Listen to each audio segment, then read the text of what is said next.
प्रदेश से अथवा मंडी से इस करके केस भी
राजा साहब, डॉक्टर कौर सिंह जी, जीवराम जी और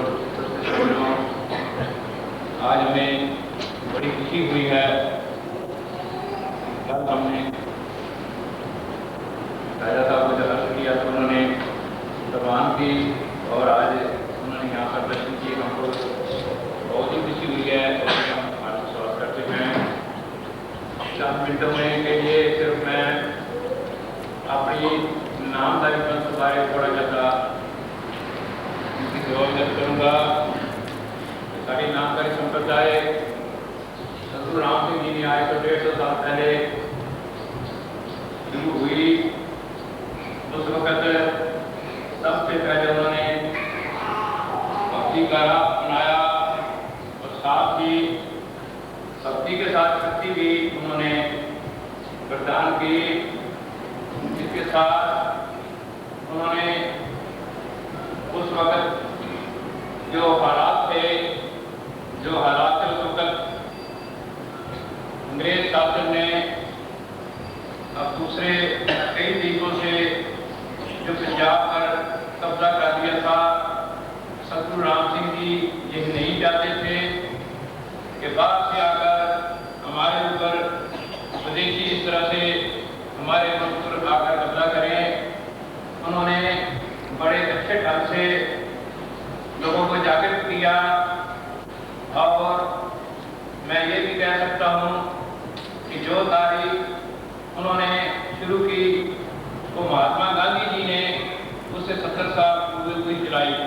जैसा कि सतगुरु राम सिंह जी ने सबसे पहले विदेशी चीज़ों का इस्तेमाल, हर विदेशी चीज़ का बाइकाट, उस वक्त की अंग्रेज हुकूमत का बाइकाट, स्कूल का बाइकाट, अदालत का बाइकाट, जो भी उस की गवर्नमेंट हुकूमत थी उनका तमाम का उन्होंने बड़े ही आदमी का बाइकाट किया और हर अपनी स्वदेशी जो भी परंपरा थी उसको ग्रहण करके लोगों में उत्साह पैदा किया।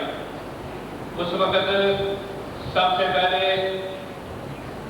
जो हमारे गुरु गोबिंद सिंह जी ने उस वक्त जो सिख पंथ में खालसा तैयार किया था, उन्होंने सिर्फ राम सिंह जी ने स्त्री को भी दर्जा बराबर दिया और उनको भी उन्होंने अमृतपान कराकर उनके बराबर का हुक्म दिया। उस वक्त बहुत ही खर्चीली और खासकर पंडितों से निरंतर करने और बहुत ऐसी कठिनाइयाँ थी। सतगुरु रामदेव जी ने सबसे पहले इस ब्याह रीति को ऐसा आसान बनाया जो कि आज तक चलता आ रहा है। जैसा कि हमारे ब्याह में ना कोई बरात होती है, ना बाजा होता है, ना बिजली के खर्च होते हैं, ना दहेज होते हैं, ना हमारे पंथ में आज तक ऐसी परंपरा का है कि दहेज की वजह से किसी स्त्री का बलिदान हो गया हो। मैं समझता हूँ इसके बाद स्कूल का बाइकआउट किया क्योंकि हम दूसरे की तारीफ नहीं लेना चाहते थे। अदालत का बाइकआउट किया, उस अदालत की आज तक भी हमारे जो भी आपस में किसी किस्म का झगड़ा होता है तो मैं आज की तारीफ कह सकता हूँ कि हमको 40-50 साल में रहते हुए अभी तक हमें कभी कोर्ट में किसी झगड़े के लिए नहीं गए। ये हमारा आपस में बैठकर उसको निपटारा करते हैं, बल्कि और भी वो हमारे साथ हुआ दूसरा भी उसको भी निपटारा आप करते हैं किसी अदालत के झंझट में या दूसरे खतरे में नहीं पड़ते। ये एक बहुत बड़ा सुधार किया। इसके अलावा हमारी नामदारी पंथ में जो भी सदस्य बनता है सबसे पहले उसको मांस, शराब इत्यादि चीजों का त्याग करना पड़ता है, तो जिससे कि वो हमारा पति बन सकता है। मैं समझता हूँ अगर इन चीजों का त्याग है तो आदमी की बुद्धि भी अच्छी रहेगी। और मैं समझता हूँ एक आदमी कितना ही कमाई क्यों ना करता जाए, जब उसको एक गुण जैसा लग जाएगा पीने का, क्या बचे क्या वो एक तरह के लोगों बर्बाद हो जाएगा। हम समझते हैं हमारे सतगुरु जी का ये विश्वास है कि कमाई करो, मेहनत करो और उसे अच्छे कामों में लगाओ। जैसा कि मैं ये भी कह सकता हूँ कि हम जैसे यहाँ पर थोड़े हैं, सतगुरु जी की कृपा से संगठन है और हमने सरकार के साथ काम देते हुए सबसे पहले मंडी में हमने 1 लाख रुपया खर्च करके वहां पर स्टेडियम बनाया जो कि अभी तक है और लोगों के काम आता है। हम ये समझते हैं हमें ये पैसा जो बचता है इसलिए बचता है हमारी कमाई से कि हमारे नौजवान हमारी संगत किसी बुरी सोबत में नहीं है जो पैसा बुरे कामों में, ब्याह शादियों में, दूसरे कामों में, शराबों में खर्च होता है, वो अच्छे कामों में खर्च हो, पब्लिक के लिए खर्च हो ताकि सबके लिए काम आए। इसके उपरांत थोड़ा सा समय ये व्यक्त करूं कि उस वक्त जब अंग्रेज ने हुकूमत शुरू थी तो उस वक्त अंग्रेज का काम था डिवाइड एंड रूल।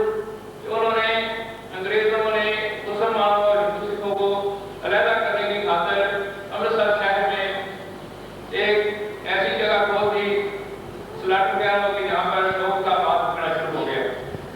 इस जानते हमारे साधु ख्याल के आदमी जो थे, जो कि हमारी परंपराएं हैं, वो बर्दाश्त न किया, उन्होंने उस स्लॉटर हाउस को खत्म कर दिया। वो तो चले गए, लेकिन उसके बाद उस हुकूमत ने चंद एक सिखों को पकड़ लिया और उसको इतना मारा, इतना दुख किया कि उन्होंने स्वीकार कर दिया कि हमने जो कुछ किया हमने किया है। वो जो हमारे 5-4 नौजवान थे जो सतगुरु जी के पास गए, उन्होंने कहा जाओ भाई मेरे पास नहीं बैठो, अगर तुमने कुछ ऐसा काम किया है तो जाकर खुद तस्लीम करो और इसके बदले अगर तुमको फांसी भी लगती है लो। ये नहीं हो सकता कि काम तुम करो और सदा तुमसे पाए, ये ऐसा नहीं होना चाहिए। अगर तुमने काम किया है, अच्छा काम किया है तो उसकी सजा भी तुमको मिलनी चाहिए। तो सर उन्होंने आगे अदालत में जब खड़े होकर कहा, अदालत लग रह गई तो ये तो हमने तो कोई और आदमी पकड़े थे, वो मार भी गए थे, उन्होंने अपना पूरा सबूत दे दिया और उनको फांसी की सजा हुई। जो कि उन्होंने आजकल भी हमारे जो समय कोर्ट का ग्रंथ है जिस पर उन्होंने अपने आप आकर उनके फांसी लगी और उन्होंने वहां पर फांसी दी। इसके अलावा और भी बहुत से ऐसे, जैसा कि गणेश कोटले में हुआ, गवर्नमेंट के साथ बगावत हुई थोड़ी जैसी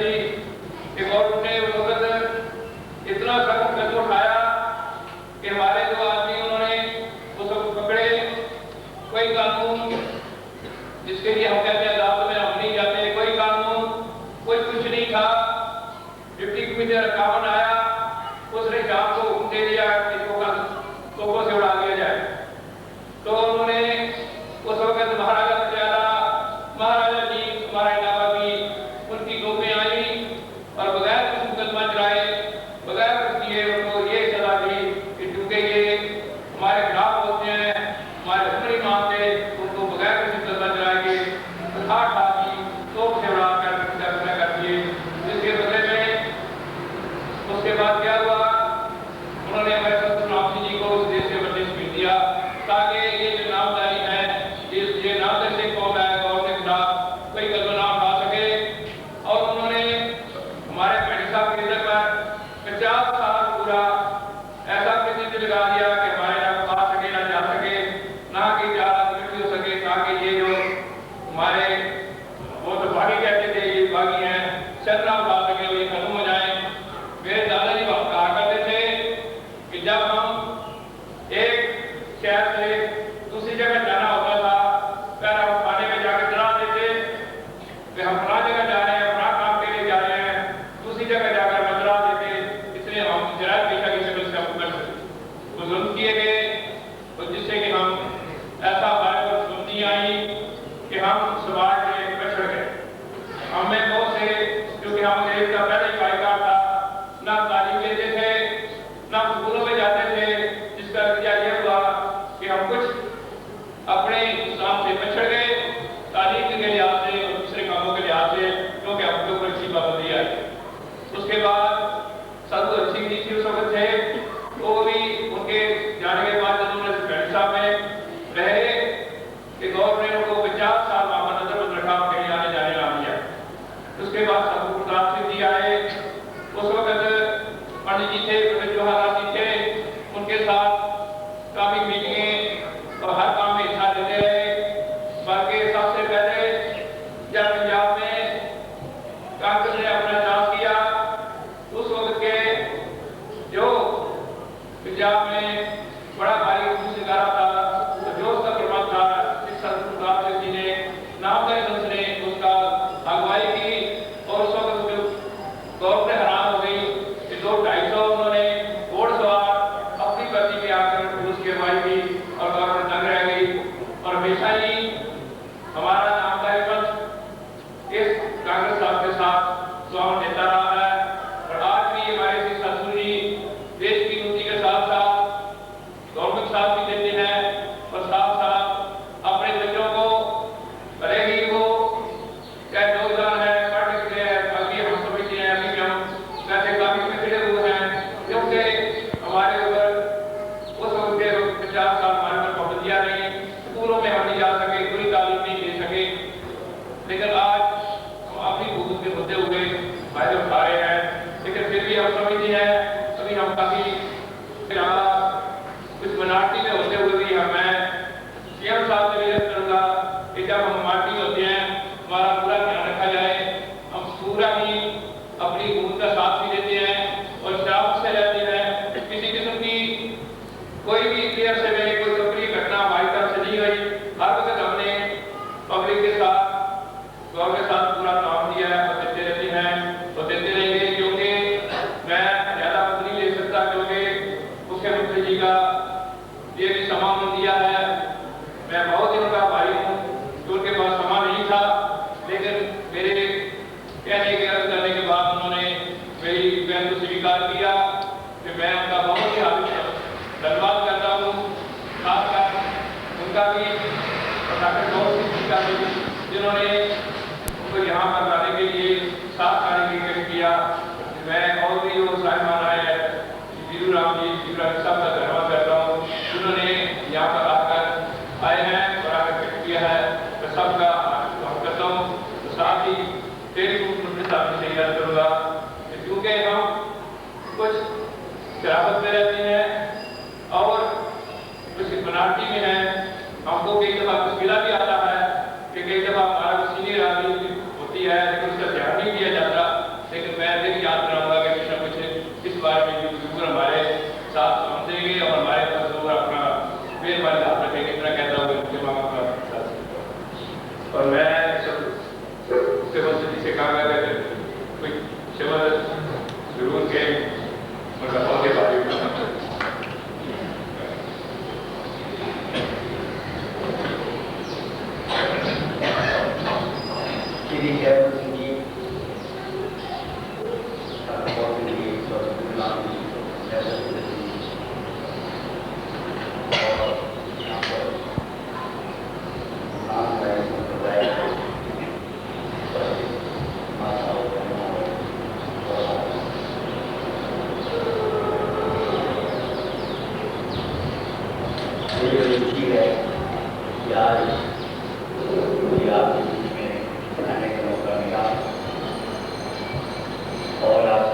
गुरुओं के दर्शन करने का सौभाग्य हुआ। श्री जयवंत सिंह जी ने नामधारी संप्रदाय के गौरवपूर्ण इतिहास के बारे में, गौरवपूर्ण अतीत के बारे में यहाँ पर हमको जानना है। नामधारी संप्रदाय हमारे देश का एक प्रमुख संप्रदाय है और सारे देश को आप लोगों को गौरव है। त्याग, तपस्या, बलिदान, शूरवीरता, देश प्रेम का यात्रा और हिंदुस्तान की जंगी आजादी के साथ हिंदुस्तान ने जो लड़ाई लड़ी अपने खोए हुए गौरव को वापस लेने की, उसके साथ इस संप्रदाय का बहुत ही गहरा संबंध है। उनका जो क्रांति हुई, कदर हुआ, रेवोल्यूशन हुआ, जब भाव उसको कोई भूल नहीं सकता। किस प्रकार अपने विचारों के लिए, अपनी आन के लिए, अपने धर्म के लिए और अपनी स्वतंत्रता के लिए नामधारी लोगों ने देशी सत्ता के सामने सिर्फ झुकाना नहीं किया, बल्कि तो के मुंह में अपनी ऊपर अपनी मौत को अपनी बजान को ये बड़ा गौरवपूर्ण है। और मैं जानता हूँ कि जब भी हिंदुस्तान को आज़ाद करने की मुहिम हुई, आज़ादी के बाद हिंदुस्तान को एक करने की मुहिम हुई, भाईचारे के आधार के ऊपर सारे देश पर ले जाने की मुहिम थी, उस सब में नामधारियों का प्रमुख रोल है। और ये नहीं है कि राजनीतिक क्षेत्र में भी आप आगे रहे, बल्कि सामाजिक परिवर्तन में समाज के अंदर कुरीतियाँ हैं उनको दूर करने में और समाज को एक उच्च विचार और एक सीधा साधा जीवन देने की जो एक भावना रहती है, उसको आगे लाने में आपकी संप्रदाय ने बहुत महत्वपूर्ण भूमिका है। आज के समय में भी आप जो आपका संप्रदाय है वो हिंदुस्तान को एक करने में और हिंदुस्तान भाईचारा करने में बहुत महत्वपूर्ण रोल रहता है। आज़ादी के बाद एक नया हिंदुस्तान का जन्म हुआ और हम सबको, हम चाहे किसी भी मजहब के हों या किसी भी संप्रदाय के हों, देश के अंदर हम नए हिंदुस्तान के हम सब साझेदार हैं। हिंदुस्तान हम सब हिंदुस्तान एक सब मिलकर हिंदुस्तान को बनाते हैं। चाहे इसका कोई भी मतलब हो, चाहे कोई किसी भी सूबे के अंदर रहता हो, हम सब मिलकर हिंदुस्तानी हैं, भारतवासी हैं और हम सब मिलकर इस देश को सुंदर, समृद्ध और इसको शक्तिशाली बनाते हैं। आज हमें एक विषय सवाल है हमारे कान में आती हैं किसी के भावों से, जो कि हिंदुस्तान की एकता और अखंडता को चिन्हित करता है। मैं तो बजट जवाहरलाल नेहरू के शब्दों में आपको बताना चाहता हूँ। उन्होंने कहा था, रूल इज इंडिया, कौन जीता है ये एक भावना आज हमारे देश में है। जब हम जंग आजादी में भाग ले रहे थे हमारे देश के लोग, उस वक्त लोगों के सामने एक ही मकसद था और वो मकसद था हिंदुस्तान को आजाद करना। और उसमें लाखों करोड़ लोगों ने भाग लिया, हर मजहब के लोगों ने भाग लिया। हर धर्म के लोगों ने साथ, हर सूबे के लोगों ने साथ किया और बड़ी बड़ी कुर्बानी दी। अगर आप देखेंगे कि जंग आज़ादी के लिए कितने लोग गांधी के रास्ते पर थे, उनमें बहुत बड़ा हिस्सा जो है वो सिख कौम का,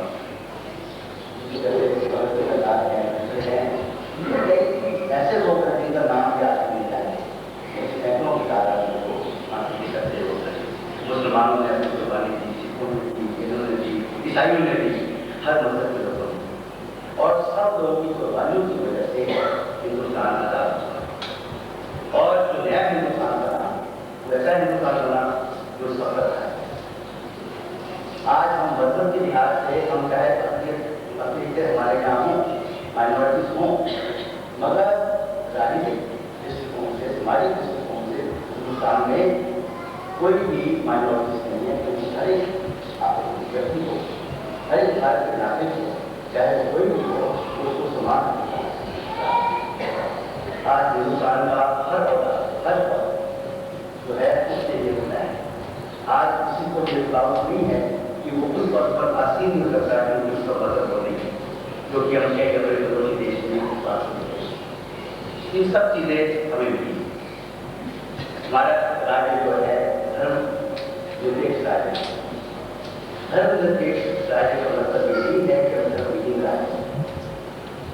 धर्म निरपेक्ष का राज्य का मतलब यह है कि राज्य का अपना कोई धर्म, सब धर्मों को मिला के राज्य बनाए, मगर जहाँ तक जनता है वो उनको अपने अपने धर्म को मानने की, अपने धर्म को प्रचार करने की और अपने धर्म के मुताबिक अपने जीवन को बताने का पूरा।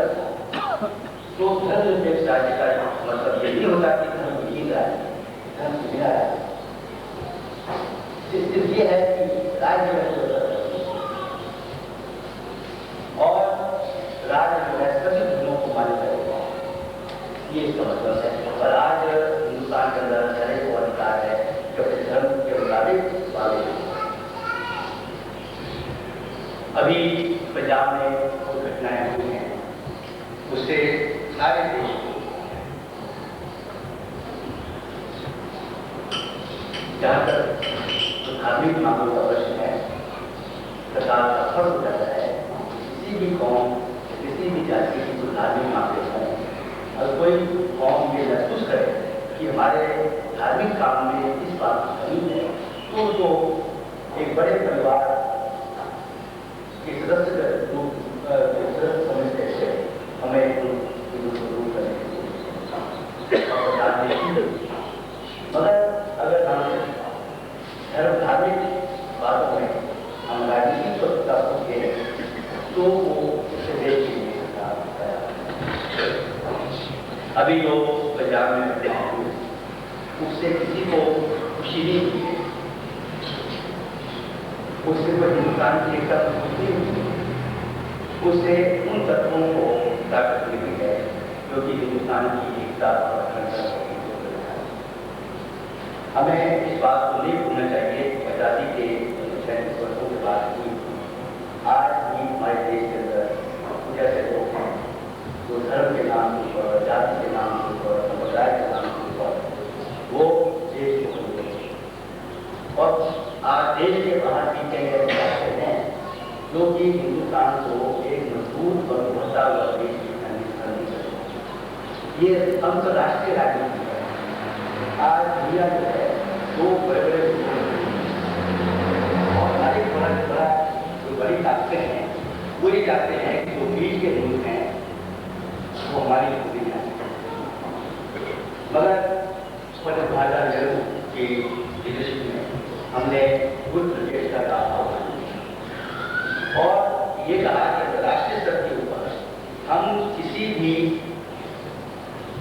गुट के अंदर शामिल होने को तैयार नहीं हैं। हम हर एक के साथ दोस्ती और बराबरी के आधार के ऊपर रिश्ता कायम करना चाहते हैं, स्वाभिमान के साथ बात करते हैं। और आज वो नहीं जो कभी 3 मुल्कों में शुरू हुई, जिसमें प्रेसिडेंट नासर थे,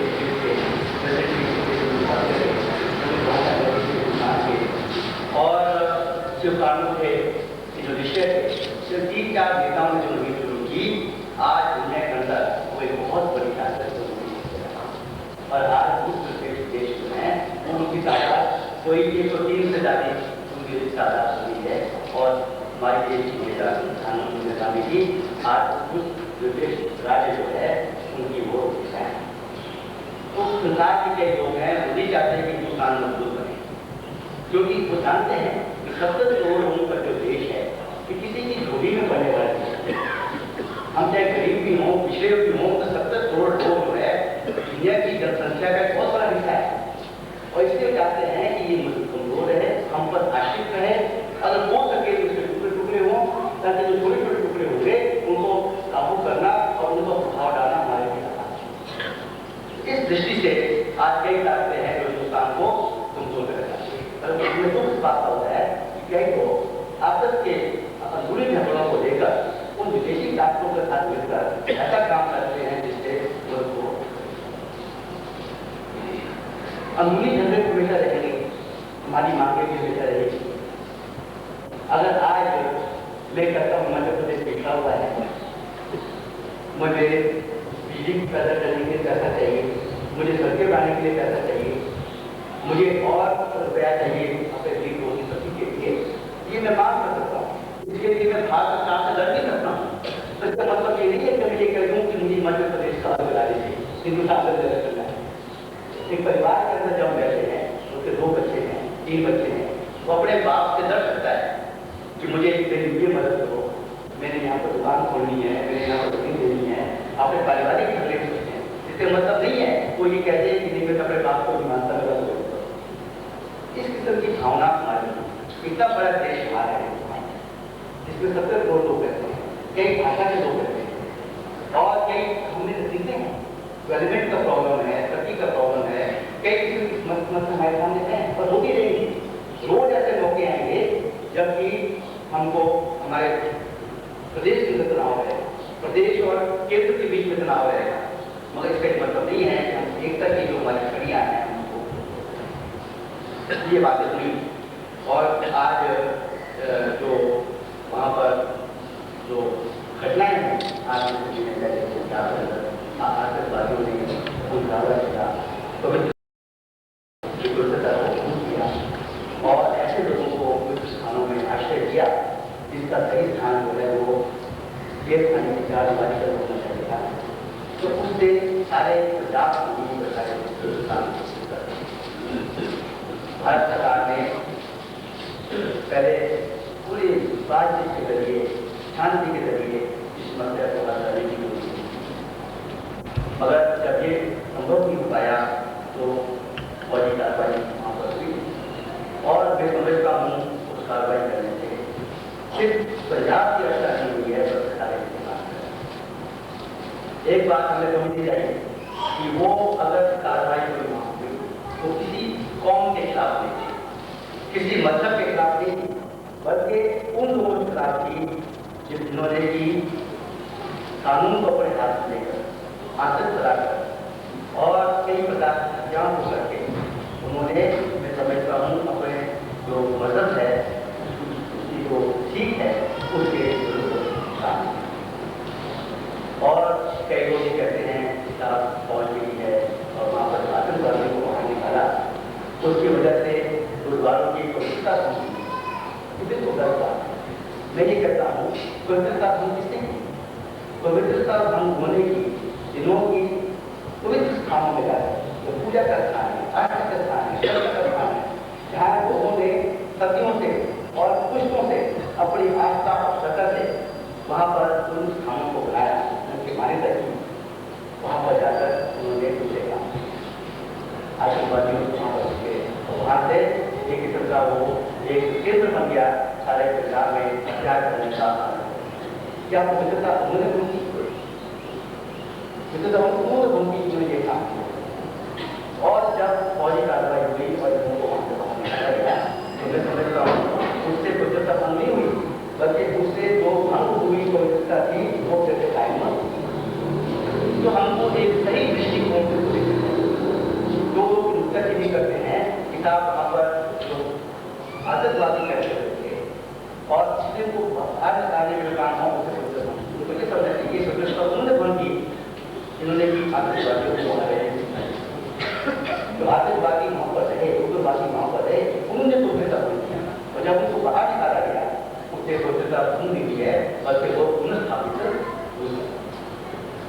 बल्कि जो वहाँ पर गुरुद्वारा प्रोजेक्ट कमेटी या दूसरे जो काम करना है उसकी मदद कि आज हमने जातीय लड़ाई लड़ने के साथ मगर गुरुद्वारे से भी लड़े हम वो अमृतसर में या किसी जगह पर हमको हिंदी हिंदी देखिए वहाँ को लड़ाई करें वहाँ करके भी को लड़ाई मगर अगर आप पुलिस स्थानों को राजनीति का कलेक्टर का अड्डा बनाए या किसी भी मदद का हो तो उससे उस मदद को भी तोड़ पहुंचती है और उसके राष्ट्र की आज जो बात हो गई वो हमारे खुशी की बात नहीं है एक बुनियाद की जरूरत थी जिसको सरकार ने अपना फर्ज समझते हुए उसको पूरा किया। आज इस बात की है कि हम फिर से इन भाव को पूरा करें। किसी को गलतफहमियां हुई है, जिनसे चोट लगी है, भावनाओं को चोट लगी है, उसको सही दृष्टिकोण अपनाते हुए सही बात ध्यान में रखते हुए उसको हम आज उस भाव को पूरा करने की कोशिश करें जो बात की गई होगी थी वो। और आज एक नया अध्याय हम चालू करें और जिसमें इस किस्म की बातें फिर से ना दोहराई जाए, इसके लिए सबकी ओर से अब आज आप देखते हैं मुझे तो बड़ी शर्म महसूस होती है कोई भी आदमी जो प्रयास को मान किया जाता है, कोई भी आदमी जो कि अपने गुरुओं का जो मानने वाला है वो अगर लंदन में कैरेक्टर या अमेरिका का कैरेक्टर कई कैरेक्टर वहाँ की शक्तियों के हाथ में स्थिति बने और हिंदुस्तान की एकता को दर्शाए तो मैं समझता हूँ उससे बड़ा देश लोग तो कोई भी तो स्वाभिमानी आदमी बात हो नहीं करेगा चाहे वो तो मुझे मालूम है कि आज जो आपका संप्रदाय है वो बिल्कुल राष्ट्रीयता के लिए है, एकता के लिए है, अखंडता के लिए है। आपने पहले भी हिंदुस्तान के लिए कुर्बानी की है, मुझे यकीन है अब भी आने वाले समय में सभी लोगों की हिंदुस्तान को ले करने के लिए उसमें आपका संप्रदाय कभी पीछे नहीं रहेगा, इसका मुझे पूरा विश्वास है। और आपने हमेशा राष्ट्रवादी तत्वों का कांग्रेस पार्टी जो है ये कोई एक राजनीतिक पार्टी नहीं है। शादी से पहले कांग्रेस पार्टी एक मुहिम आंदोलन था हिंदुस्तान पर रहा है और आज आजादी के बाद भी कांग्रेस पार्टी एक आंदोलन है काहे के लिए हिंदुस्तान को हिंदुस्तान के अंदर आर्थिक और सामाजिक न्याय लाने के लिए, हिंदुस्तान के अंदर क्षमता लाने के लिए और आजादी के सही मकसद को पूरा करने के लिए इस मकसद के लिए स्वतंत्रता हासिल की।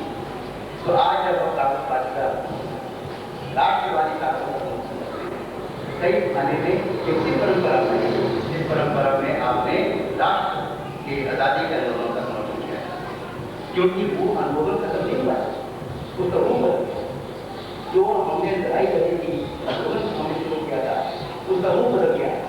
एक उसका जो मुकाम है उसका हिंदुस्तान को आजादी मिली मगर उसके बाद एक दूसरा हो गया। ये आंदोलन कभी पूरा होगा जबकि हमारे राष्ट्रीय आंदोलन के सामाजिक और आर्थिक कार्यक्रम और देश तब जाके आंदोलन पूरा होगा। तो मैं ये कहता हूँ कि जब यह आजादी होने थी वो खत्म नहीं हो गया। 15 अगस्त 1947 सिर्फ उसका एक मुकाम हम एक मुकाम पर पहुंचे मगर अभी हमारी मंजिल मौजूद है। मंजिल वो है हमारा होते हुए हम सब लोग एक परिवार हुए हम लोग एक ऐसा हिंदुस्तान बनाए जहाँ हर एक आदमी सुख शांति सबको आर्थिक और सामाजिक न्याय मिले। वो मंजिल हमने अभी तक पहुंचनी है और उस मंजिल को पहुंचने के लिए राजनीतिक साल के अंदर हमने बढ़े बहुत हमारी सफलताएं हैं, बहुत हमारी कामयाबियां हैं और हमारी नाकामयाबियां भी हैं, हमारे फेलियर भी हैं, हमारी कामयाबियां भी हैं। दोनों बातें हमने अपनी कामयाबियों को हमने सबक सीखकर हमें और आगे बढ़ना है और जो हमारी नाकामयाबियां रही है उनसे भी सबक सीखकर हमने उन नाकामयाबियों को दोबारा बनाने से हमने बचना है तब जाके हमारा रास्ता। आज यहाँ पर मैं जानता हूँ के बाद हिंदुस्तान का विभाजन हुआ आप उस चीज को महसूस करते हैं कि जो अपने घरों से उजड़ कर आते हैं, जगह पर आते नई जिंदगी शुरू करनी होती है, वो आपसे ज्यादा कोई बात हो जिन्होंने कि अपने घर बार छोड़कर दूर दूर से आकर अपना सब कुछ वहां पर समाज था पुष्पों का वो छोड़कर नई जगह पर आकर नई जिंदगी की शुरुआत की। तो आज हमें देखना है कि ईश्वर की बातें कभी ना हो, कभी विभाजन का प्रश्न पैदा ना हो, कभी देश के अखंड को खत्म करने का प्रश्न पैदा ना हो, और हम सब लोग इकट्ठे मिलकर जो है एकता के आधार पर एकता के सूत्र के ऊपर आगे बढ़े। आप लोग यहाँ पर बताने के बाद आए और जैसे कहते कि के लोग यहाँ पर आए, नाती में आए, और मैं आपको मोबाइल पर देता हूँ कि कितने वर्षों में आजादी के बाद उसको आप यहाँ पर बैठे, आपने अपने नीति शुरू की। आपने न केवल अपने जीवन को सुधारा बल्कि मंडी शहर और हिमाचल प्रदेश की समृद्धि में, यहाँ की तरक्की में अपना बहुत बड़ा योगदान, और मैं इसके लिए आपकी सराहना करता हूँ कि आपने यहाँ की वजारत के अंदर, यहाँ की अर्थव्यवस्था के अंदर एक महत्वपूर्ण रोल अदा करके आपने इस शहर को समृद्ध बनाने में, इस प्रदेश को समृद्ध बनाने में, इस प्रदेश को मेहनत के द्वारा आगे ले जाने में आपने एक नुमाया काम किया, और मैं उसके लिए आपको धन्यवाद करता हूँ। और मैं आपको एक बात की यकीन दिलाना चाहता हूँ कि हमारे लिए हम आपको लोग हैं, हमारी सरकार है, आपको एक माइनॉरिटी के रूप में नहीं देखते। माइनॉरिटी और मेजॉरिटी का स्वाद तो वहाँ है कहाँ जहाँ जिसके अंदर कोई भेदभाव की दिखाओ। हमको मैं तो समझता हूँ आप माइनॉरिटी नहीं है, बल्कि आप हिमाचल प्रदेश के लोगों का जितनी भी लोग हैं उसका एक मजबूत अंग है, इसमें कोई माइनॉरिटी का प्रश्न नहीं है, सब एक अंग है। हम आपकी कदर करते हैं और यूँ ही हमें आप यकीन करते मध्य प्रदेश की सरकार की ओर से कि यहाँ पर पूर्ण रूप से शांति है। पंजाब के अंदर बहुत जरूरी हम पड़ोसी राज्य हैं, यहाँ पर भी इसकी प्रतिक्रिया हो सकती थी, मगर मैं हिमाचल प्रदेश के लोगों को मुबारकबाद देता हूँ, यहाँ की जनता को मुबारकबाद देता हूँ। उन्होंने अपनी परंपरा का अनुसार यहाँ पर सभ्यता के अनुसार यहाँ पर कोई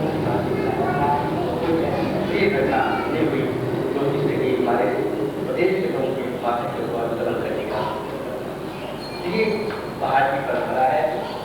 अब आपकी भी कोई परंपरा है, उस बाहर की परंपरा है, क्योंकि आप इसी राज्य के बाशिंदा हैं और आप भी इतने अच्छे और हिमाचल की हैं जितना कोई दूसरा व्यक्ति है। तो मैं आपको ये आश्वासन दे सकता हूँ कि आपकी पूर्ण सहायता ही नहीं होगी, पूर्ण रक्षा ही नहीं होगी, बल्कि हिमाचल प्रदेश के हर राजनीतिक जीवन में, सामाजिक जीवन में आपको आगे बढ़ने के लिए आपकी मदद के मुताबिक और अपनी सामर्थ्य के मुताबिक आप राज्य का पूरा सहयोग और सुरक्षित तो शब्दों के साथ और आपने जो अभी जो भाषा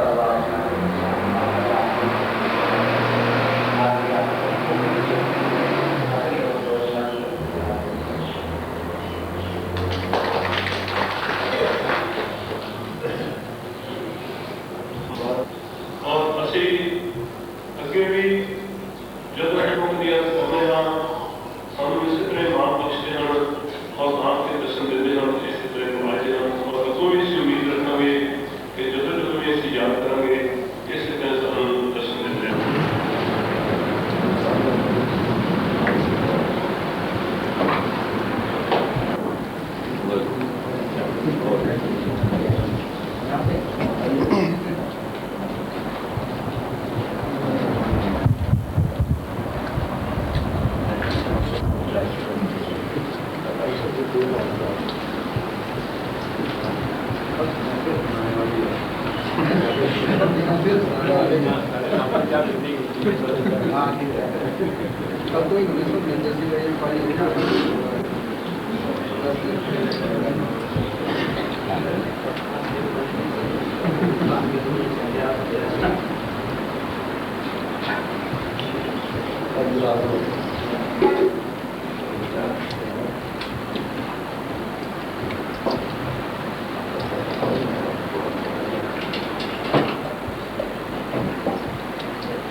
प्रधान तगड़े चीज है। इस आयोजन का उद्घाटन करने का आपका जन्मसिद्ध अधिकार है।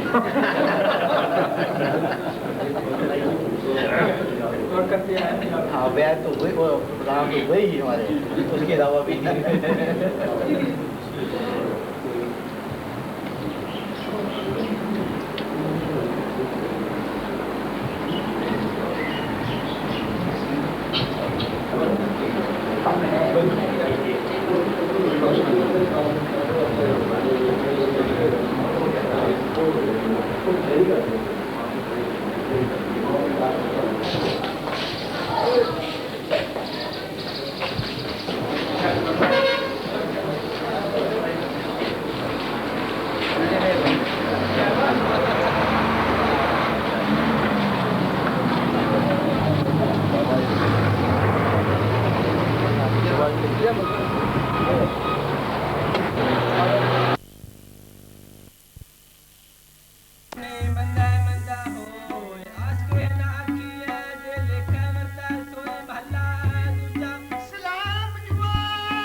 मंदा मुंह न खिंचई दिल में नजर हाली है गुरमुख नाम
हिंदी बोलते जी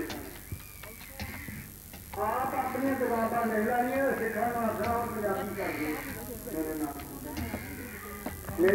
अज सियाने की होया दरबार से दुनिया से आए अक्सर मर जाए किन्ना चिर छाला मारिया गुरु गोबिंद साहब की करना लिखा है फिर जो किसी हक बन के आखना भी सच्चे पातशाह से याद दे रहा मैं सिख हो जा शहीदा का पुत्र है तो फिर उन्होंने आख्या ये नहीं आख्या तो अमर छक लै पहुंच प्रोफेसर गंगा सिंह भाई साहब गया सदगुरु प्रताप सिंह की हाजरी थी सदगुरु आखणगे प्रोफेसर जी टाइम साढ़े को जिला लैना लो कि अज गुरु गोबिंद सिंह जी अरबी च फारसी सुनाई कि प्रशासन जी बख्शिया लोग सन रंगा सिंह बख्शिया बंदा सी अगला दिन मैं कहा मैं खालिया मजार पूरा बोली ना पुरुष यार शील संयम सुच पनी खाना खाय आहार शर्म नहीं कर अपने पात्र चली नाम सच्चा एक है और न सकता सर्वभाग्य जगदीश राजा समाज ने सब प्रेरणा दिया यार पंजम की प्रोटोली ही संजय और जिन्ना से केसरा से करे मत संजय या विद्वान पढ़ा लिखा लतीफ आदमी बड़ी जानदा जे तू अपना लतीफ है काले देखना ले अपने गिरवान में देखना लतीफ आदमी बड़ा क्या देखा मेरे प्रधान साझे घरे ना उड़ावे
दौरा मेरा खरगोदे के इलाके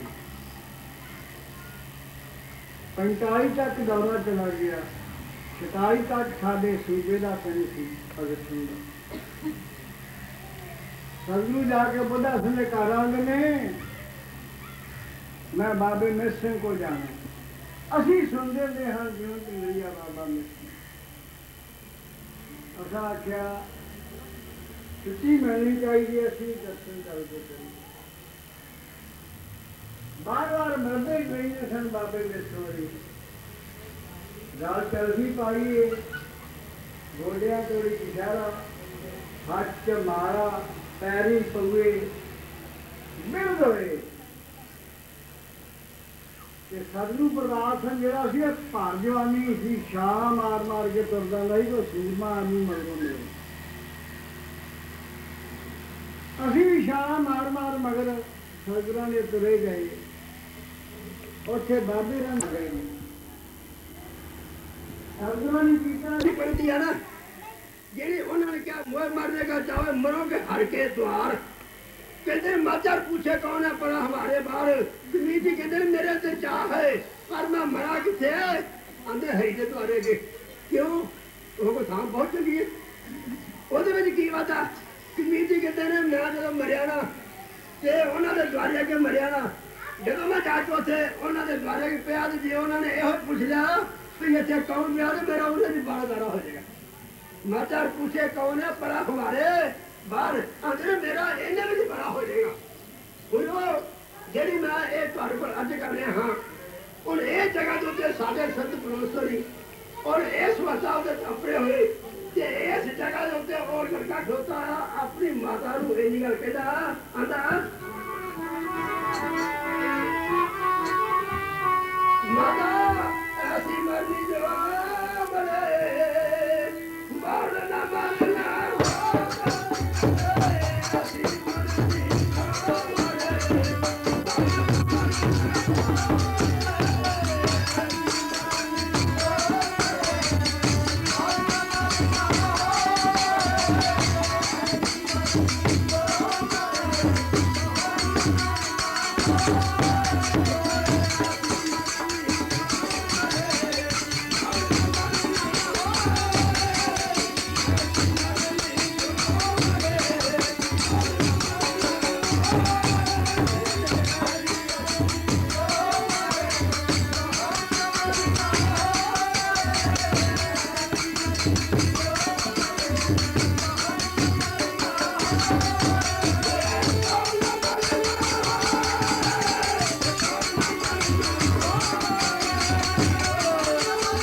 और दूसरे दिन ही जेड़े कुछ बाकी सूबे सन अंग्रेज हुकूमत की नजर में जेड़े बहुते खतरनाक सन उन्होंने सूबे में इसे इलाहाबाद पहुंचा दिता गया प्रयागराज के किले।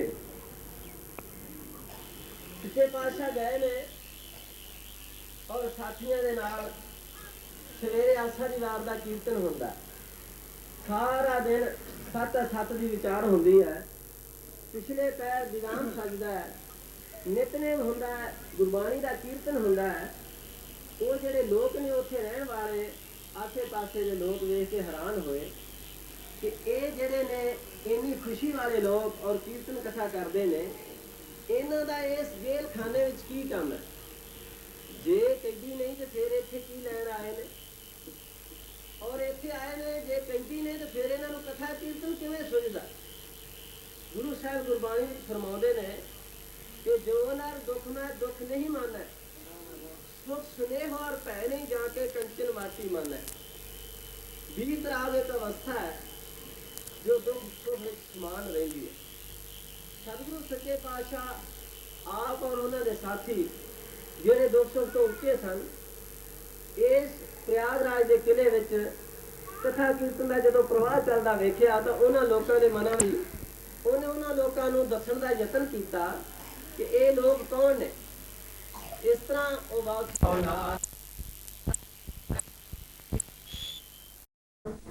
ਨਾਨਕ ਨਰ ਬਾਵਰੇ ਕਿਉ ਨ ਭਜੈ ਭਗਵਾਨ। ਅਨੁਦਾਰਾ ਸੰਪਤ ਸਗਲ ਜਿਨ ਆਪਣੀ ਕਰ ਮਾਨ। ਇਨ ਮੈਂ ਕਛ ਸੰਗੀ ਨਹੀਂ ਨਾਨਕ ਸਾਚੀ ਜਾਨ। ਭਗਤ ਉਦਾਰਨ ਪੈ ਹਰਨ ਹਰਿ ਅਨਾਥ ਕੇ ਨਾਥ। ਕਉ ਨਾਨਕ ਤੇ ਜਾਨੀਐ ਸਦਾ ਵਸਤ ਤੁਮ ਸਾਥ। ਧਨ ਧਨ ਜੇ ਤਉ ਕੋ ਦਿਓ ਤਾਸਿਓ ਨੇ ਹੁਨ ਕੀਨ। ਕਉ ਨਾਨਕ ਨਰ ਬਾਵਰੇ ਆਪ ਕਿਉ ਡੋਲਤ ਦੀ। ਧਨ ਸੰਪੈ ਸੁਖ ਦਿਓ ਆਜਨੀ ਕੇ ਤਾਮ। ਕਉ ਨਾਨਕ ਸੁਨ ਰੇ ਮਨਾ ਸਿਮਰਤ ਕਾਹਿ ਰਾਮ। ਕਉ ਨਾਨਕ ਸੁਨ ਰੇ ਮਨਾ ਤੇ ਸਿਮਰਤ ਗਤ ਹੋਏ। ਤੇ ਸਿਮਰਤ ਗਤ ਪਾਇਆ ਤੇ ਭਜਰੇ ਤੈ ਗੀਤ। ਕਉ ਨਾਨਕ ਸੁਨ ਰੇ ਮਨਾ ਔਦ ਚੰਤ ਹੈ ਨੀਤ। ਆਜ ਤਕ ਕੋ ਤਨ ਰਚਿਓ ਜਾਨੋ ਸਕਲ ਸੁਜਾਨ। ਜੇ ਤੇ ਰੁਕ ਜੋ ਨਾਨਕਾ ਕਟ ਕਟ ਮੈਂ ਹਰ ਜੂ ਬਸਾਇਆ ਸੰਤਨ ਕਰੋ ਉਪਕਾਰ। ਕਉ ਨਾਨਕ ਤੇ ਭਜ ਮਨਾ ਕਉ ਤੇ ਉਤਰੈ ਪਾਰ। ਦੁਖ ਦੁਖ ਜੇ ਪਰ ਸਹਿ ਨਹੀਂ। मौका आया फिर पूरा मेला शुरू होना है तो 29 तक 19 तो 19 सितंबर तो 14 अक्टूबर तक ये मेला होएगा। नौजवानों को खास करके कई ज़्यादा हिस्सा लेना, खास करके इस परिवार के जरूर जान होते सारा सारा नसने उसे पहुँचने कृपा कर होरना भी प्रेरणा दे के ये वेखते हो कि शराब पीने वाले जो ने वो किसी न किसी ढंग दूसरे आदमी नहीं पीते उन्होंने प्यार देंगे। जो बिल्कुल ना पीवे अपनी शराब दवाई वास्ते कोई हल नहीं, दवाई वास्ते थोड़ी जी लगनी चाहिए। तो तुम भी खड़े हो के राम रसायन वाला अमल जोड़ा है वो सारा दिन पिआने वास्ते नौजवानों को प्रेरणा दे के उसे लैके जाओ ताकि संतां ने पूर्ण कर चुकी है अपने जीवन यात्रा में सफल करके भगवान ने चलना। एक एक बार एक महीने का हर घर प्रति एक एक घंटा नाम सुन हर जी करती हुई जरूर सारे कराया।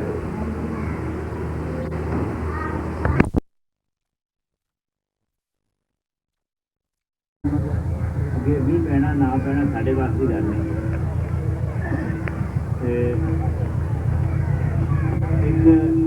एक पाठ एक महीने का हर घर प्रति हर जीव प्रति एक एक घंटा नाम सिमरन करिया करो रोज। जोड़ा नवा बालक बच्चा जन्म लेंदा है कोई घर के उस दिन तो वह एक घंटा सुना आप भी करना शुरू कर दो। जिस वे वो बालक हो जाए उन्हें गुस्सा तेरे इन्ने घंटे पूरे हो गए हम तो तू अपने घंटे पूरे कर। मैं अजकल कोई जिस वे आदमी किसी भी काम करता है उन्होंने अगर फिर रस्ता लभना शुरू हो जाता है भावें माड़े नहीं तुरे भावें चंगे नहीं तुरे। एक तो इस वे कलयुग का बहुत तगड़ा जोर है बाहरों भी अंदरों भी छो किन्ने साल पहलों कितने 100 साल पहलों गुरु रामदास ने ये लिखा, हम कीड़े किरम सतगुर शरणाई। जे वो अपने आप में लिखते हैं, असी पीढ़ियों के बाहर कितना अपने आप में समझ सकते हैं। कर दया नाम परगार, ये चीज़ की प्राप्ति करो। धर्म वाले पासे तुरन में तकलीफा होंदियां ने, पर उसका सुख प्राप्त होता है। तुसीं मेहनत मशक्कत करन जाते हो, टोकरी ढोंदे हो, थकावट हो जाती है, पर उस पैसे के लालच नाल वो सारा दिन तुसीं करते हो। पर ये सब तो सिर कमां दे काम है। हबूर सारा लाइया नानक हर कमे। धर्म वाला पासा इस तरह का है, जे असीं कोशिश करिए तो सानूं बड़ा कुछ प्राप्त हो जाता है। अजकल एक रिवाज है कि जिस वे कोई बीमार होंदा है, किसी का ऑपरेशन होना होंदा, तो वो कहते हैं कि इन्हूं खून दिओ। तो मैं तुहानूं अर्ज करा भी जिहड़े जिहड़े ये गल मन के खून नहीं दिता जिन्होंने, वो भी बच जाते हैं। हुणे हुणे ताज़ी गल तुहानूं दसना चाहना कि लुधियाने वाले दयानंद हस्पताल वाले काफ़ी साड़ी मदद करते हैं इस धर्म के कमां वास्ते। एक लड़की चौड़ा पिंड तो जिला जलंधर, छोटी जी लड़की 10-12 साल की, वो बीमार हो गई तो उसनों इतने गुआड़े हस्पताल तो जवाब मिल गया। वो इतने पिंड साहब लाया, इतों उन्होंने डॉक्टर फुराने को भेजा लुधियाने, तो उन्होंने जी कोई बीमारी है दसी गया, तकलीफ हो गई, जे ना इतने पहुँच गई तो इन्हें मर जाना। वो सब कुछ कृपा करता, साधन बना दिंदा उत्थे पहुँचण दे। तो उन्होंने खून देने वास्ते आख्या गया, तो डॉक्टर ने आख्या भी खून नहीं देना, खून तो बिना बच जाएगी। तो वो साड़ी बड़ी मदद करते हैं। वो लड़की जिन्होंने फगवाड़े जवाब मिल गया सी कि खून देने आते थे, वो दसते रहे कि वो ठीक ठाक है। तो हुण मेले का भोग पिया है, जिन्ने शरीर इत्थे आए ने वो आपो अपने मनां विच कोई भी प्रण कर जाण तो असीं यह काम जिहड़ा माड़ा छड्डांगे, चंगा ग्रहण करांगे, तो ये समझो कि सानूं कुछ ना कुछ प्राप्त हो जाता है। तो सत निर्मल जी होंदे सन, वेदांत सम्मेलन कराउंदे होंदे सन, बड़े साधु सन। उन्होंने आखना कई आदमियों ने जी आ आदमी 24 घंटे झूठ बोलता है, तो फिर तुहाडे कोल भी 2 घंटे आ जाता। उन्होंने झूठ उन्होंने बोलिया नहीं बोलिया, जिन्हें यह गल आखी 24 घंटे झूठ बोलता है, 2 घंटे तुहाडे कोल आ जाता। तो 2 घंटे तो वो झूठ है, फिर उन्हें जंगल पानी जाना, सोना भी है। तो इस वास्ते इस गल की निंदा ना कराया करो कि उत्थे आदमी जाता जी वाह नहीं करता। जे वो काम करता कोई सच्चा किसी को नजायज़ होंदा है, कोई किसी को पैसा प्राप्त होंदा, साथ समझाया कि कई घड़ी भी लिखे लग जाएंगे। पर मैं 24 घंटे झूठ बोलता, 2 घंटे तुहाडे कोल आ जाता। तो 2 घंटे तो वो झूठ है, फिर उन्हें जंगल पानी जाना, सोना भी है। तो इस वास्ते इस गल की निंदा ना कराया करो कि उत्थे आदमी जाता जी वाह नहीं करता। जे वो काम करता कोई सच्चा किसी को नजायज़ होंदा, कोई किसी को पैसा प्राप्त होंदा, साथ समझाया कि कई घड़ी भी लिखे लग जाएंगे। तो मैं ये करांगा भी जिस तरह अपनी अपनी पार्टियां वाले, अपने अपने धर्मां वाले जिहड़े ने वो अपनी किसी गल में भी कोशिश करते हैं कि इसमें लुका के असीं ठीक राह से जुड़िए। तुसीं सारे इकट्ठे हो कोशिश करो कि गुरु कृपा करें साढ़े को बुराई होवे ही ना, ताकि असीं ये जीवन यात्रा सफल करते हुए सब्रां के चरणों में लाइए। हुण फिर दोबारा खबर की जाती है कि उत्थे मेले तो गुरु साहब पहुँचे। राजस्थान में मेला होना पहली बारी होना है उत्थे एक साडा दिखावा ही होना एक ढंग नाल कि असीं किस तरह उत्थे अपने आप को पेश करते हैं। इतने का मेला होना तो इतने वक्त मिलता है, जिस आदमी को पसंद करने वाले को खाना मिल जाए उनको मौका छड्डदा अपना, जिस आदमी दुकानदार को दुकान मिल जाए तो कभी मौका नहीं छड्डदा। इसी तरह ही भाई गुरदास जी ने लिखा अगली घटना मिलिया सोफी सोफी वेल करेंगे, थोड़ा चूल्हा चूल्हा गई सारे ताकि वेल करेंगे, दुखियारे दुखियारे मिले लाठी में दुखे होंगे, सारे दुखे नाम दे भी तो गए साथ वेल सकते हैं। तो तगड़े होकर किसी इज्जत करो ताकि खबर वाले पास किस तरह कर सकिए अपनी नंदा वाले ने अर्ज बेनती है कि वो कोई लेन देन में कोई पार्टी को कोई रीति वगैरह एक मांग जी ताकि शुरू करो जी किस तरह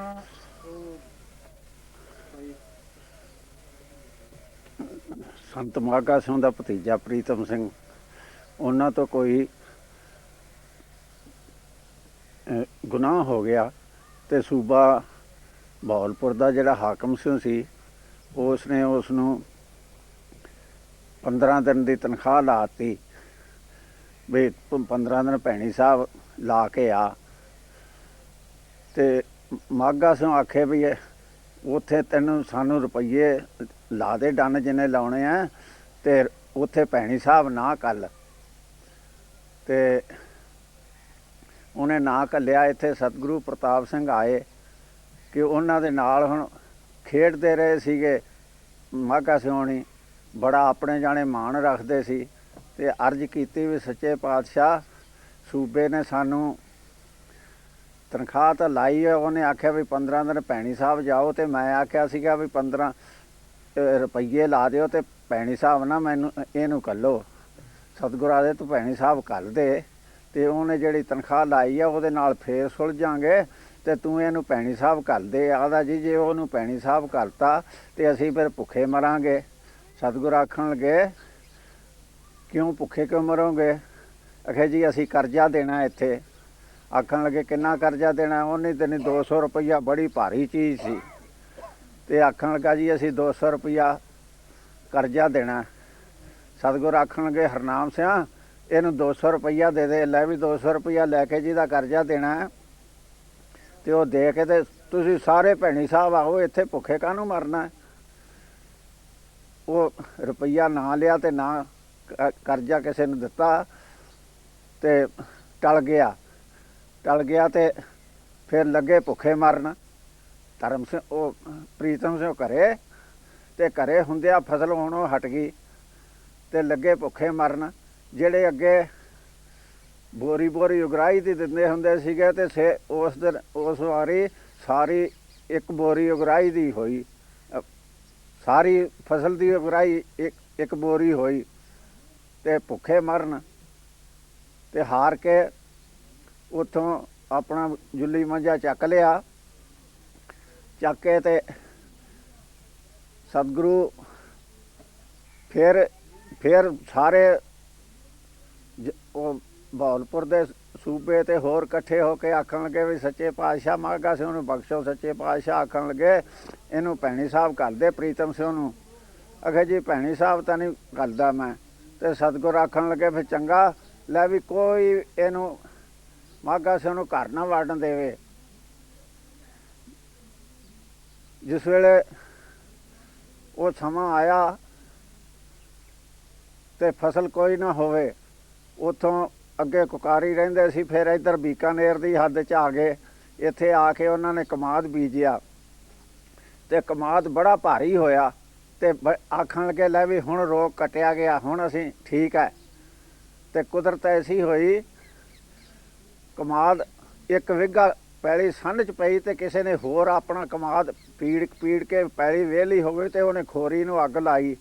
ਜਿਸ ਵੇਲੇ ਖੋਰੀ ਨੂੰ ਅੱਗ ਲਾਈ ਤੇ ਉਹ ਅੱਗ ਜਿਹੜੀ ਸੀਗੀ ਉਹ ਇਹਨਾਂ ਦੇ ਕਮਾਦ 'ਚ ਆ ਵੜੀ ਤੇ ਸਾਰੇ ਦਾ ਸਾਰਾ ਕਮਾਦ ਸੜ ਗਿਆ ਤੇ ਉੱਥੇ ਹੀ ਆ ਗਈ ਗੱਲ। ਜਿਸ ਵੇਲੇ ਫਿਰ ਹੈਰਾਨ ਹੋਏ ਵੀ ਹੁਣ ਕੀ ਕਰੀਏ। ਉੱਥੋਂ ਇਹਨਾਂ ਦੇ ਰਿਸ਼ਤੇਦਾਰ ਇੱਕ ਹੋਰ ਚੱਕ ਦੇ ਵਿੱਚ ਰਹਿੰਦੇ ਹੁੰਦੇ ਸੀ। ਨਾਥਾਂ ਦਾ ਚੱਕ ਵੱਜਦਾ ਸੀ। ਉਹ ਆਪਣੇ ਕੋਲੇ ਲੈ ਗਏ ਲਿਜਾ ਕੇ ਤੇ ਉਹ ਨਾਥਾਂ ਨੂੰ ਆਖਣ ਲੱਗੇ ਵੀ ਇਹਨੂੰ ਜ਼ਮੀਨ ਦਿਓ। ਉਹ ਆਖਣ ਲੱਗੇ ਵੀ ਇਹਨੂੰ ਤਾਂ ਨਹੀਂ ਅਸੀਂ ਜ਼ਮੀਨ ਦਿੰਦੇ। ਉਹ ਆਖਣ ਲੱਗੇ ਚੰਗਾ ਇਹ ਨਾ ਜ਼ਮੀਨ ਦੇਣਾ ਆਪਾਂ ਇਕੱਠੀ ਵਾਹੀ ਕਰ ਲਾਂਗੇ।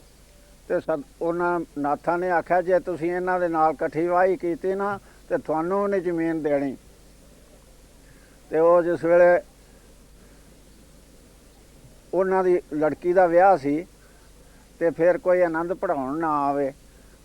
ਜਿਸ ਵੇਲੇ ਆਨੰਦ ਪੜ੍ਹਾਉਣ ਨਾ ਆਏ ਤੇ ਮੇਰੇ ਕੋਲੇ ਆਏ ਬਈ ਸੰਤ ਜੀ ਲੜਕੀ ਦਾ ਵਿਆਹ ਹੈ ਤੇ ਕੋਈ ਸਿੰਘ ਆਨੰਦ ਨਹੀਂ ਪੜ੍ਹਾਉਂਦਾ। ਮੈਂ ਕਿਹਾ ਮੰਗੀ ਕਿੱਥੇ ਆ? ਆਖਣ ਲੱਗੇ ਵੀ ਜੌੜਕੀਆਂ ਮੰਗੀ ਆ ਦਲੀਪ ਸਿੰਘ ਦੇ ਪੁੱਤ ਨੂੰ। ਉਹ ਆਦਮੀ ਬੜੇ ਲੋੜਵੰਦ ਸੀ ਵਿਚਾਰੇ। ਮੈਂ ਆਖਿਆ ਵੀ ਚੰਗਾ, ਜੋ ਕੁਛ ਸਤਿਗੁਰ ਕਰਨਗੇ ਨਾ ਉਹ ਤਾਂ ਮੈਂ ਚੱਲ ਲੂੰਗਾ ਅਤੇ ਮੈਂ ਆਨੰਦ ਪੜ੍ਹਾ ਦੂੰਗਾ। ਜਿਸ ਵੇਲੇ ਉੱਥੇ ਆਨੰਦ ਪੜ੍ਹਾਇਆ ਅਤੇ ਮਾਲਵੇ ਦੇ ਵਿੱਚ ਆ ਪੈਸੇ ਤਾਂ ਪਾਠ 'ਤੇ ਬਥੇਰੇ ਹੋ ਜਾਂਦੇ ਆ। ਅਤੇ ਉਹ ਮੈਂ ਆਖਿਆ ਮਾਘਾ ਸਿਆਂ ਕਿਉਂ ਜਵਾਕ ਭੁੱਖੇ ਮਾਰਦਾ, ਅਤੇ ਇਉਂ ਕਰ ਪ੍ਰੀਤਮ ਸਿੰਘ ਨੂੰ ਲੈ ਜਾ। ਪ੍ਰੀਤਮ ਸਿੰਘ ਨੂੰ ਲੈ ਜਾ ਭੈਣੀ ਸਾਹਿਬ। ਆਖਣ ਲੱਗਾ ਹੁਣ ਤਾਂ ਪੈਸੇ ਵੀ ਭਾੜਾ ਵੀ ਹੈ ਨਹੀਂ ਗਾ। ਮੈਂ ਕਿਹਾ ਜਿੰਨੇ ਰੁਪਈਏ ਨਾ ਸਾਰੇ ਚੱਕ ਲਾ ਅਤੇ ਪਰ ਇਹਨੂੰ ਪਾਣੀ ਸਾਹਿਬ ਨੂੰ ਲੈ ਜਾ। ਉਹ ਰੁਪਈਏ ਸਾਰੇ ਉਹਨੇ ਲੈ ਲਏ ਅਤੇ ਮੁੰਡੇ ਨੂੰ ਭੈਣੀ ਸਾਹਿਬ ਲੈ ਗਿਆ। ਅੱਗੇ ਸਤਿਗੁਰੂ ਪ੍ਰਤਾਪ ਸਿੰਘ ਭੈਣੀ ਸਾਹਿਬ ਸੀਗੇ, ਰਾਮਸੜ ਖੜ੍ਹੇ ਹੈ, ਅਤੇ ਜਾ ਕੇ ਮੱਥਾ ਟੇਕਿਆ ਅਤੇ ਸਤਿਗੁਰੂ ਪ੍ਰਤਾਪ ਸਿੰਘ ਯਾਦ ਆ ਮਾਗੀ ਕੀ ਹਾਲ ਹੈ? ਆਖਣ ਲੱਗਾ ਸੱਚੇ ਪਾਤਸ਼ਾਹ ਹਾਲ ਕੋਈ ਨਹੀਂ, ਭੁੱਖੇ ਮਰਦੇ ਹੈ। ਅਤੇ ਸਤਿਗੁਰਾਂ ਦੇ ਜੇ ਫਿਰ ਤੁਸੀਂ ਭੁੱਖੇ ਨਾ ਮਰੋ ਸਾਨੂੰ ਕੌਣ ਮੰਨੇ, ਅਤੇ ਨਾਲ ਹੀ ਪੈਂਤਰਾ ਬਦਲਤਾ ਕਿ ਸਾਨੂੰ ਵੀ ਸਤਿਗੁਰੂ ਰਾਮ ਸਿੰਘ ਨੇ ਪ੍ਰਸਾਦਾ ਦੇਣਾ ਹੀ ਹੈ ਨਾ। ਇਸ ਕਰਕੇ ਆਖਣ ਲੱਗੇ ਫਿਰ ਹੋਰ ਘਰ-ਬਾਰ ਦਾ ਸਾਰਾ ਹਾਲ ਚਾਲ ਪੁੱਛਿਆ। ਆਖਣ ਲੱਗਾ ਜੀ ਹਾਲ ਕੋਈ ਨਹੀਂ ਗਾ। ਅਤੇ ਸਤਿਗੁਰੂ ਆਖਣ ਲੱਗੇ ਚੰਗਾ ਇਉਂ ਕਰ, ਤੂੰ ਭੈਣੀ ਸਾਹਿਬ ਇੱਥੇ ਤੂੰ ਤਾਂ ਜਾ ਦੁਆਬੇ ਦੀ ਉਗਰਾਹੀ ਕਰ ਅਤੇ ਪ੍ਰੀਤਮ ਸਿੰਘ ਨੂੰ ਆਖ ਪਿੰਡ ਨੂੰ ਚਲਿਆ ਜਾਵੇ। ਅਤੇ ਉਹਨੂੰ ਆਖਿਆ ਜਾ ਬਈ ਤੂੰ ਪਿੰਡ ਨੂੰ ਚਲਿਆ ਜਾ। ਉਹਨੂੰ ਹੁਣ ਨਵਾਂ ਗਿਆ ਸੀਗਾ, ਉਹਨੇ ਆਖਿਆ ਦਿਹਾੜੀ ਹੋਰ ਰਹੀਏ। ਅਤੇ ਤੀਜੇ ਦਿਨ ਫਿਰ ਸਤਿਗੁਰਾਂ ਯਾਦ ਹੈ ਤੂੰ ਗਿਆ ਨਹੀਂ ਓਏ? ਆਖਣ ਲੱਗਾ ਜੀ ਅੱਜ ਜਾਣਾ। ਜਿਸ ਵੇਲੇ ਆਇਆ ਆ ਕੇ ਅਤੇ ਉਹੀ ਨਾਥ ਜਿਹੜੇ ਆਦੇ ਸੀ ਨਾ ਵੀ ਅਸੀਂ ਪਹਿਲੇ ਹਿੱਸੇ 'ਤੇ ਵੀ ਨਹੀਂ ਦੇਣੀ, ਜੇ ਤੁਸੀਂ ਵੀ ਇਹਨਾਂ ਨੂੰ ਨਾਲ ਰਲਾਇਆ ਅਤੇ ਤੁਹਾਨੂੰ ਵੀ ਨਹੀਂ ਪੈਲੀ ਦੇਣੀ, ਤੁਹਾਨੂੰ ਵੀ ਖੋਹ ਲੈਣੀ ਆ। ਅਤੇ ਉਹੀ ਉਹ ਨਾਥ ਆਖਣ ਲੱਗਾ ਜਿਹੜਾ ਮੁਖਤਿਆਰ ਸੀ, ਆਖਣ ਲੱਗਾ ਪ੍ਰੀਤਮ ਸਿੰਘ ਆ 11 ਵਜੇ ਬਾਜਰਾ ਬੀਜ ਲਾ। 11 ਵਜੇ ਬਾਜਰਾ ਬੀਜ ਲਿਆ ਅਤੇ ਆਖਣ ਲੱਗਾ ਇਉਂ ਕਰ ਵੀ ਜਿਹੜਾ ਸਾਡਾ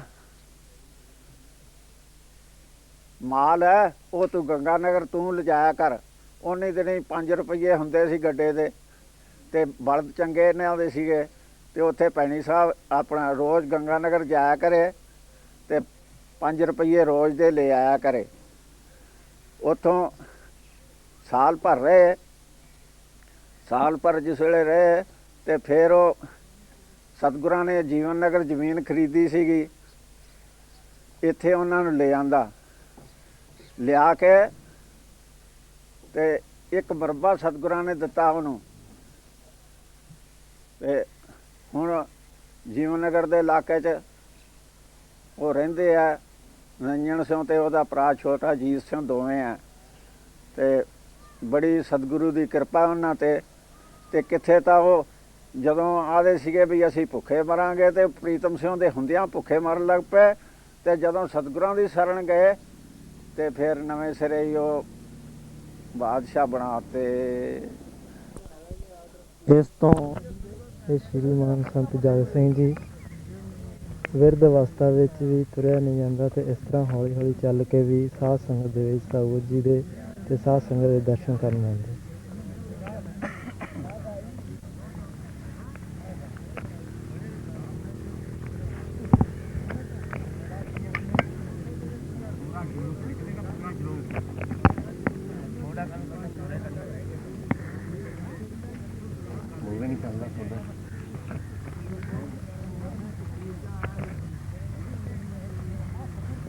ਸਾਰੀ ਸੰਗਤ ਦੇ ਨਾਲ ਸੰਤ ਅਮਰ ਸਿੰਘ ਜੀ ਜੋ ਕਿ ਬਿਰਧ ਅਵਸਥਾ ਵਿੱਚ ਚੱਲਿਆ ਜਾਂਦਾ, ਹੌਲੀ ਹੌਲੀ ਤੁਰ ਕੇ ਵੀ ਸਾਧ ਸੰਗਤ ਦੇ ਵਿੱਚ ਦਰਸ਼ਨ ਕਰਨ ਜਾਂਦੇ ਹਨ ਸਤਿਗੁਰੂ ਜੀ ਦੇ ਅਤੇ ਸਾਧ ਸੰਗਤ। ਤੁਰੇ ਆਓ।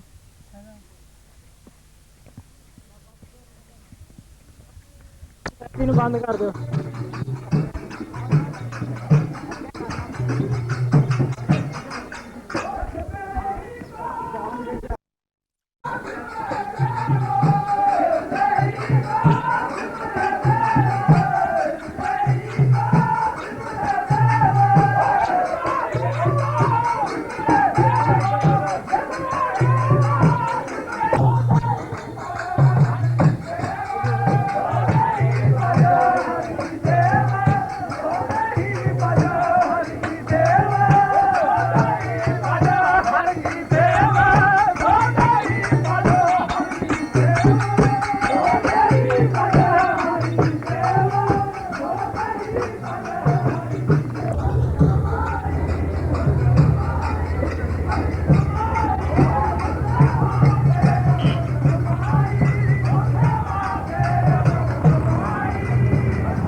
सहयोगी बहुत बड़ी गिनती कारने वाली आ रहे हैं उन्होंने अगे भी बेनती है कि वो पहला प्रदक्षिणा करके दरबार साहब मत्था टेक के फिर सेवा वास्ते आउन क्योंकि सेवा वैसे थोड़ी अज तो प्रबंध हो रहा है लेकिन उन्होंने अगे बेनती है कि वो सारे प्रदक्षिणा करके दरबार साहब मत्था टेक के फिर सेवा वास्ते आउन अविनाशी सिंह वाली जिसे सुन रहे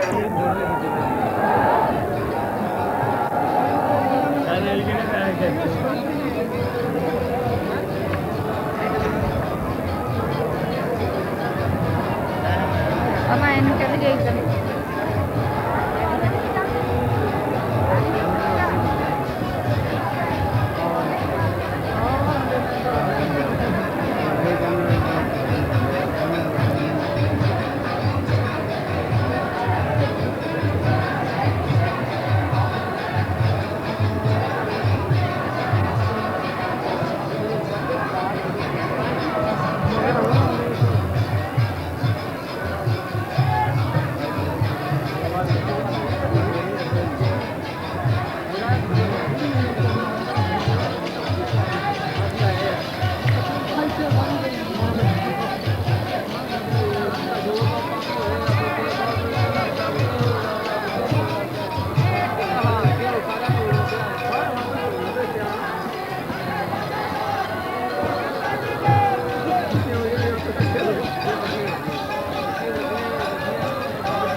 बाबा जी के पास पहुंचे